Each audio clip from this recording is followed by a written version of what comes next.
বারিশের এই গেটআপ দেখে আপনারা কেউ ভয় পেয়ে গেছেন নাকি? আমি তো অনেক ভয় পেয়ে গেছি। আজকে ফেসবুকে ঢোকা মাত্র এই গেটআপ দেখে আমি একদম ভয়ে গলা শুকিয়ে গেছিল। জীবনেও দেখিনি এরকম কালার লিপস্টিক পরতে। আপনারা কি কাউকে দেখেছেন সুস্থ সবল স্বাভাবিক কিংবা সেলিব্রিটি কেউ কি এই কালার লিপস্টিক পরে কখনো? কিন্তু বারিশক পরে। সবসময় ট্রেন্ডিংয়ে থাকার জন্য, আলোচনায় থাকার জন্য এরকম কিছু না কিছু করবেই সে।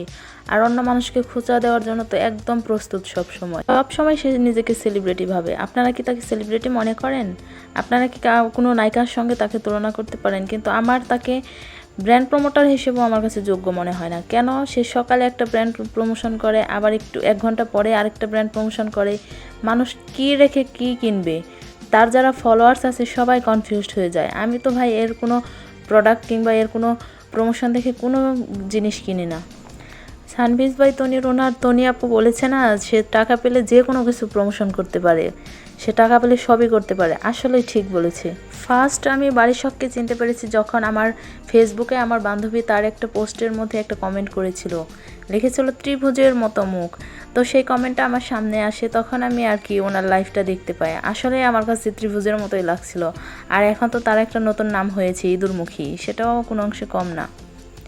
আমি তো একজন বারিশকের পিওর হেটার্স। বারিশকের বিপক্ষে যদি একটা কলা গাছে থাকে, আমি সেই কলা গাছের পক্ষে আছি, তবু বারিশের পক্ষে নাই।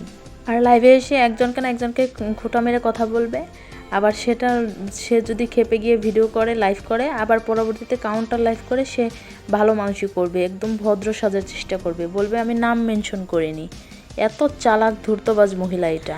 আর হ্যাঁ, তনি আপুকে আপনাদের কাছে কেমন লাগে সেটাও কমেন্ট করে জানাবেন। আমার কাছে ব্যক্তিগতভাবে বারিশের চাইতে তনি আপুকে অনেক বেটার মনে হয়। আমি তনি আপুর পক্ষে। তার কাজই হচ্ছে দিনে 1 গাদা লাইভ করবে আর বিভিন্ন প্রোডাক্ট প্রমোশন করবে, একই ক্যাটাগরির কয়েকটা প্রোডাক্ট প্রমোশন করবে আর মানুষকে কনফিউশনে ফেলে দিবে। মানুষ কী রেখে কী কিনবে?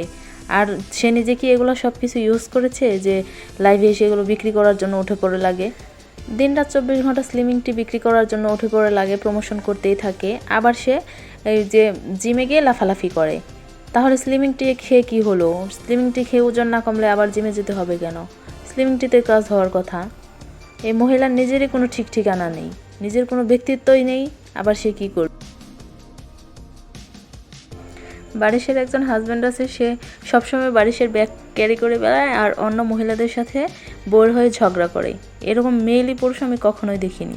আপনাদের কার কাছে বারিশককে কেমন লাগে এবং তার কার্যকলাপ কেমন লাগে অবশ্যই কমেন্ট বক্সে কমেন্ট করে জানাবেন। আর হ্যাঁ, যারা এখনও চ্যানেলটি সাবস্ক্রাইব করেননি তারা সাবস্ক্রাইব করে নেবেন আর পাশে থাকা বেল আইকনটি অবশ্যই ক্লিক করে দিবেন। আবার দেখা হবে নতুন কোনো ভিডিওতে। সবাই ভালো থাকুন, সুস্থ থাকুন। আল্লাহ হাফেজ।